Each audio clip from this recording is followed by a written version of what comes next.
ஓம் சாய்ராம். ஸ்ரீ பாபா சத் சரித்திரத்திலிருந்து அத்தியாயம் 32. அத்தியாயம் 32. முன்னுரை. முதலில் கண்ணுக்கு தெரியும் இச்சம்சார வாழ்க்கையை ஹேமத் பந்த் ஆலமரத்துடன் ஒப்பிடுகிறார்.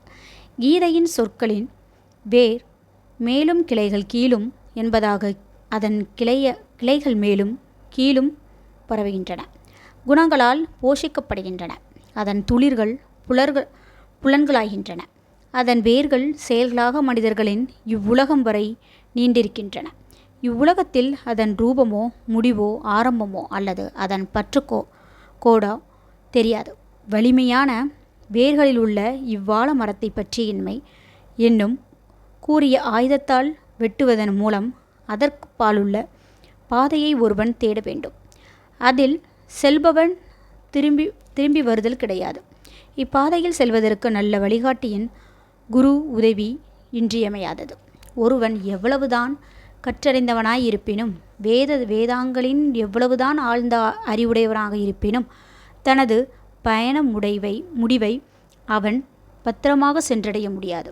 வழிகாட்டி ஒருவர் அவனுக்கு உதவ அங்கிருந்தால் சரியான வழியை காண்பித்து பயணத்தின் போதுள்ள இடர்கள், குழிகள், கொடிய மிருகங்கள் இவற்றை ஒதுக்கி செல்ல முடியும். பயணமும் இலகுவானதாகிவிடும். இவ்விஷயத்தில் பாபாவின் சொந்த அனுபவமாக அவர் சொன்ன கதை உண்மையிலேயே ஆச்சரியமானது. கேட்டறியும் போது நம்பிக்கை, பக்தி, ரசனை ஆகியவற்றை அளிக்கிறது. தாகம். ஒருமுறை எங்களின் 4 மத சாஸ்திரங்களையும் மற்ற புத்தகங்களையும் படித்து கொண்டிருந்தோம். இவ்வாறாக உற்சாகம் பெற்று பிரம்மத்தின் குணத்தை பற்றி விவாதிக்க தொடங்கினோம். எங்களுள் ஒருவர் அவரவர் ஆன்மாவை தத்தம் ஆன்மாவையே உயர்த்த வேண்டும் என்றும் பிறரை நாடக்கூடாது என்று கூறினார். இதற்கு இரண்டாமானவர், யார் மனதை கட்டுப்படுத்துகிறானோ அவன் ஆசீர்வதிக்கப்பட்டவன். எண்ணங்கள், யோசனைகள் இவற்றிலிருந்து நாம் விடுபட்டவர்களாக இருக்க வேண்டும். நாம் இல்லாமல் இவ்வுலகத்தில் ஒன்றும் கிடையாது என்றார். மூன்றாமானவர், உலகம் எப்போதும் மாறிக்கொண்டிருக்கிறது, அருவமே நிலைத்தது. எனவே நாம் நிலையான நிலையற்றவற்றை பகுத்துணர வேண்டும். நான்காமானவர் பாபா, தீவிரமாக ஏட்டறிவு பயனற்றது. நமக்கிடப்பட்ட கடமைகளை செய்து குருவின் பாதத்தில் உடல், மனம், 5 பிராணன்கள் இவற்றை சமர்ப்பித்துவிட வேண்டும். குருவே கடவுள், சர்வ வியாபி. இவ்வுறுதியாக மனநிலை பெறுவதற்கு எல்லையற்ற திட நம்பிக்கை அவசியமாகும். இவ்வாறாக விவாதித்து கொண்டு கற்றறிந்த நாங்கள் 4 காடுகளின் கடவுளை தேடி அலையத் தொடங்கினோம். அம்மூவரும் அறிவின் துணை கொண்டே சுதந்திரமாக எவர் உதவியுமின்றி தேட முயன்றனர். வழியில் ஒரு வனஜாரி எதிர்பட்டான். வனஜாரி, இப்போது உஷ்ணமாயிருக்கிறது, எங்கே இவ்வளவு தூரம் போகிறீர்கள்? நாங்கள், காட்டில் தேடுவதற்கு. வனஜாரி, எதை தேடி நீங்கள் செல்கிறீர்கள்? நாங்கள் அவனுக்கும் நம்ப முடியாத மழுப்பும் விதத்தில் ஒரு பதில் கொடுத்தோம். குதிசை தெரியாமல் காட்டில் நாங்கள் அலைந்து கொண்டிருப்பதைக் கண்ட அவன் மனதிறங்கி காடுகளை முழுவதும் அறியாமல் திடீரென்று, நீங்கள் இப்படி திசை தெரியாமல் அலையக்கூடாது, காடுகளையே நீங்கள் செல்ல விரும்பினால் ஒரு நல்ல வழிகாட்டியை அழைத்து செல்ல வேண்டும். இந்த கடுமையான உச்சி வேளையில் அனாவசியமாக ஏன் அலைந்து கொண்டிருக்கிறீர்கள்? தேடும் உங்களது இரகசியத்தை நீங்கள் எனக்கு வெளியிட வேண்டாம். ஆயினும் நீங்கள் அமர்ந்து சாப்பிட்டு நீர் குடித்து இளைப்பாறிய பின் செல்லலாம். உள்ளத்தில் எப்போதும் பொறுமையாய் இருங்கள் என்று கூறினான். அவ்வளவு இனிமையாக பேசியபோது அவனது வேண்டுதலை நிராகரித்துவிட்டு மேலே நடக்கத் தொடங்கினோம். நாங்கள் தன்னறிவு நிரம்பியவர்கள் என்றும் ஒருவனின் உதவியும் எங்களுக்கு தேவையில்லை என்றும் நினைத்தோம். காடு பரந்ததாகவும் பாதையற்றதாகவும் இருந்தது. சூரிய ஒளி கூட உட்போகாத அளவுக்கு மரங்கள் அவ்வளவு நெருக்கமாகவும் உயரமாகவும் வளர்ந்திருந்தன. எனவே நாங்கள் வழி தவறி இங்கும் அங்கும் நெடுநேரம் அலைந்து கொண்டிருந்தோம். முடிவாக நல்ல அதிர்ஷ்டம் ஒன்றினால் மட்டுமே எங்கு விட்டோமோ அங்கேயே வந்து சேர்ந்தோம். வனஜாரி திரும்பவும் எங்களை சந்தித்தான். வனஜாரி, உங்கள் சொந்த புத்தி சாதுர்த்தியத்தை மட்டுமே நம்பி வழியை நீங்கள் தவறி விட்டுவிட்டீர்கள். சிறிய அல்லது பெரிய விஷயங்களில் வழிகாட்ட ஒரு வழிகாட்டி நமக்கு எப்போதும் தேவை. வெறும் வயிற்றுடன் எந்த லட்சியத்திலும் வெற்றியடைய இயலாது. கடவுள் நினைத்தால் என்று ஒருவரும் நம்மை வழியில் சந்திப்பதில்லை. உணவளிக்கப்படுவதை மறுக்காதீர்கள். பரிமாறப்பட்ட உணவு தள்ளப்படக்கூடாது. ரொட்டி, உணவு ஆகியவை கிடைப்பது வெற்றியின் அடையாளமாகும். இதை கூறிக்கொண்டே அவன் மீண்டும் எங்களுக்கு உணவை வைத்து அமைதியுடனும் பொறுமையுடனும் இருக்கும்படி கூறினான். மீண்டும் என்னுடன் இருந்தவர்களுக்கு இந்த நல்ல விருந்தோம்பல் பிடிக்கவில்லை. அவனை நிராகரித்து விட்டு சென்று விட்டனர். தாகத்தையும் பசியையும் தீர்த்து கொள்ளாமலேயே மூவரும் செல்லும் அளவுக்கு பிடிவாதமாக இருந்தனர். எனக்கு பசியாயும் தாகமாயும் இருந்ததனால் வனஜாரியின் அசாதாரண அன்பின் உருகினேன். மிகவும் கற்றறிந்தவர்கள் என்றும் எங்களை எண்ணிக்கொண்டோம். அன்புக்கும் இரக்க குணத்திற்கும் நாங்கள் புதியவர்களாகியே இருந்தோம். வனஜாரி கல்வி அறிவற்றவன், தகுதியற்றவன், கீழ்குலத்தை சேர்ந்தவன் என்றாலும் அவன் உள்ளத்தில் அன்பு இருந்தது. அவன் எங்களை உண்ண சொன்னான். மற்றவர்களை நிஷ்காமியாக நேசிப்பவன் உண்மையிலேயே உயர்த்தப்படுகிறான். அவனது விருந்தோம்பலை கொள்ளுதலேயே ஞானத்தை ஏற்றுக்கொள்வதற்கான சிறந்த ஆரம்பமாகும் என நான் நினைத்தேன். எனவே அளிக்கப்பட்ட ரொட்டி துண்டை மிக்க மரியாதையுடன் நான் ஏற்றுக்கொண்டேன். தண்ணீரையும் பருகினேன். அப்போது, குருவே, எங்கள் முன் வந்து நின்றார். எதை பற்றி சர்ச்சை என்று அவர் கேட்டார். நடந்த எல்லாவற்றையும் நான் கூறினேன். அப்போது அவர், நீ என்னுடன் வர விரும்புகிறாயா? உனக்கு தேவையானதை நான் காண்பிப்பேன். ஆனால் நான் சொல்லுவதில் நம்பிக்கையுடையவனே வெற்றியடைவான் என்றார். மற்றவர்கள் அவர் கூறியதை ஒப்புக்கொள்ளாமல் அவரை விட்டு சென்றனர். ஆனால் நான் அவரை வணங்கி அவரது கொள்கையை ஏற்றுக்கொண்டேன். பின்னர் அவர் என்னை ஒரு கேணியின் அழைத்து சென்றார். என் கால்களை கயிற்றால் கட்டினார். என்னை தலைகீழாக பக்கத்தில் இருந்த மரத்தில் தொங்கவிட்டார். கிணற்று நீர் மட்டத்திலிருந்து 3 அடி உயரத்திற்கு மேலே தொங்கவிடப்பட்டிருந்த எனக்கு தண்ணீர் கைகளுக்கோ வாய்க்கோ எட்டவில்லை. இவ்வாறாக என்னை தொங்கவிட்டு அவர் போய்விட்டார். எங்கு போனார் என்பது ஒருவருக்கும் தெரியாது. 4-5 மணி நேரம் கழித்து அவர் திரும்பி வந்தார். என்னை துரிதமாக வெளியில் எடுத்து எப்படி இருந்தது என்று கேட்டார். நான் பேரானந்தத்தின் உச்சநிலையில் இருந்தேன். என்னை போன்ற முட்டாள் அந்த பேரானந்தத்தை எங்கன விவரிக்க முடியும் என்று பதில் சொன்னேன். இவ்விடையை கேட்டு அவர் மிகவும் மகிழ்ச்சியடைந்தார். என்னை அவர் பால் இழுத்து தட்டி கொடுத்து என்னை அவரிடம் வைத்து கொண்டார். தாய் பறவை தன் குஞ்சை பேணுதல் போன்று என்னை அன்புடன் கவனித்தார். அவருடைய குருகுலத்தின் என்னை சேர்த்து கொண்டார். எத்தகைய அழகுடையது அது!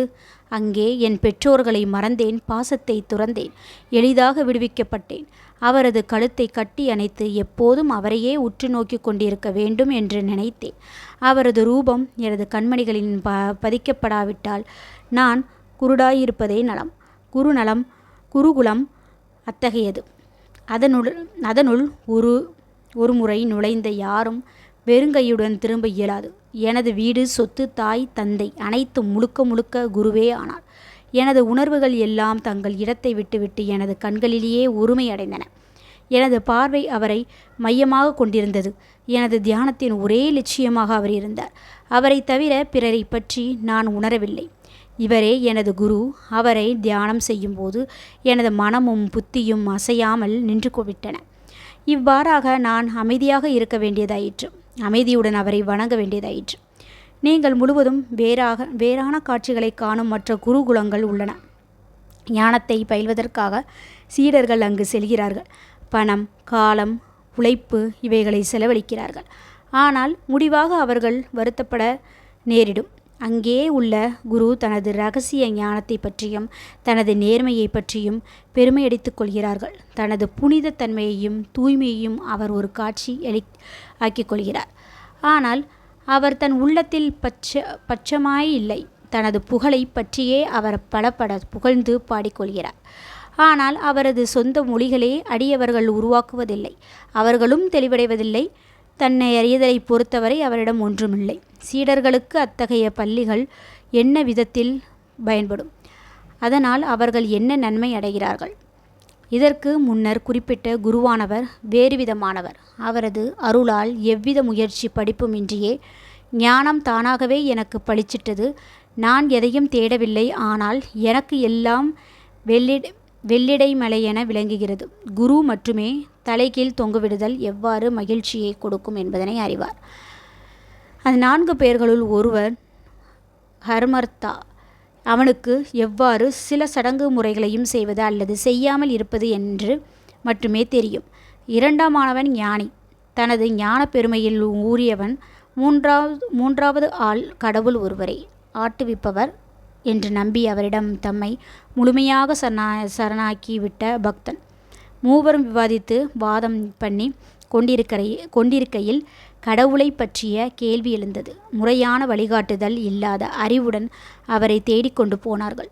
விவேகம், பற்றின்மை இவைகளின் அவதாரமான சாயி நால்வருள் ஒருவர்.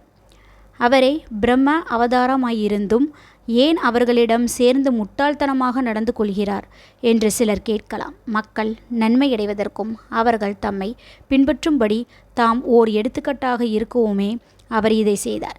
தாமே ஒரு அவதாரமாயிருந்தும் கீழான வனஜாரியை மதித்து உணவே கடவுள் என்று உறுதியான நம்பிக்கையுடன் அதை ஏற்றுக்கொண்டார்.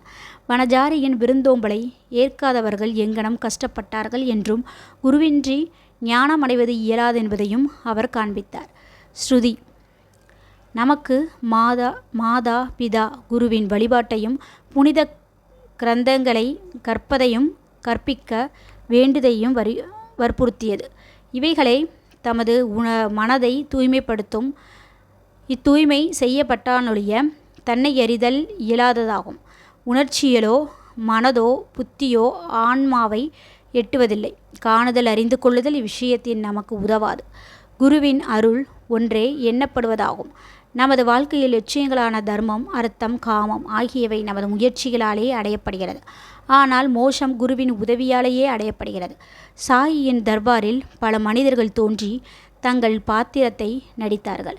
ஜோசியர்கள் வந்து தங்கள் ஜோசியங்களை கூறினார்கள். இளவரசர்கள், கணவான்கள், ஏழைகள், பணக்காரர்கள், சந்நியாதிகள், யோகிகள், பாடகர்கள் மற்றும் பலரும் தரிசனத்திற்காக வந்தனர்.